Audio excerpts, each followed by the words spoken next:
कुछ अंग्रेज हैं, कुछ स्कॉटिश हैं, कुछ अमेरिकन हैं, कुछ फ्रेंच हैं, कुछ जर्मन हैं। ऐसे दुनिया के अलग अलग देशों के विशेषज्ञों ने भारत के बारे में जो कुछ कहा है, लिखा है और उसके जो प्रमाण दिए हैं, उन पर बात मुझे कहनी है। सबसे पहले एक अंग्रेज की जानकारी मैं आपको दूं, उसका नाम है थॉमस बेव मैकॉले, टीबी मैकॉले जिसको हम कहते हैं।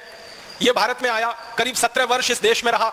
सबसे ज्यादा जो अंग्रेज अधिकारी इस भारत में रहे उनमें से उसकी गिनती होती है मैकॉले की।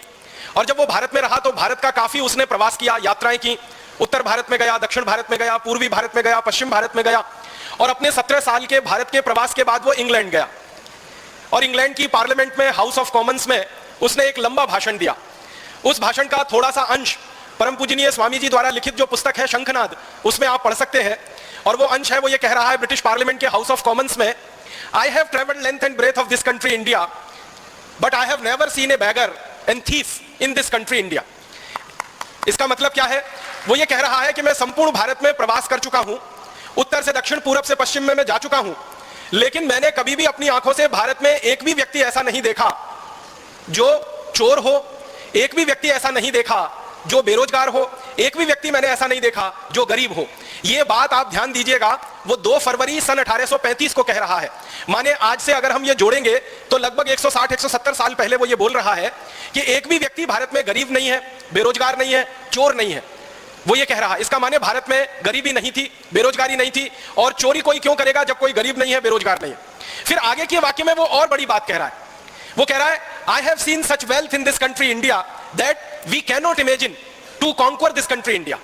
वो कहता है कि भारत में इतना धन और इतनी संपत्ति और इतना वैभव मैंने देखा है कि इन भारतवासियों को गुलाम बनाना बहुत मुश्किल काम है, ये आसान नहीं है। क्यों? वो खुद कहता है कि जो लोग बहुत पैसे वाले होते हैं, समृद्धशाली होते हैं, बहुत अमीर होते हैं, वो लोग जल्दी किसी के गुलाम नहीं होते। इसलिए भारतवासी हमारे गुलाम हो जाएंगे, ये मुझे बहुत मुश्किल लगता है। और फिर अगले भाषण में वो बहुत लंबी बात कहता है भारत की शिक्षा, भारत की संस्कृति, भारत की सभ्यता के बारे में। मैं उस बात को आगे नहीं ले जाना चाहता, सिर्फ प्रमाण के रूप में 2 फरवरी 1835 को दिए गए उसके भाषण के ये 2-3 वाक्य हैं जो हमारे ध्यान में आने चाहिए कि भारत में एक अंग्रेज घूम रहा है और कह रहा है कहीं गरीब नहीं है, कोई बेरोजगार नहीं है, किसी को चोरी करने की भारत में जरूरत नहीं है। इसका माने भारत कुछ काफी समृद्धशाली देश है। फिर इसी भाषण के अंत में मैकॉले एक वाक्य और कहता है, उसको मैं सीधे सुनाता हूं।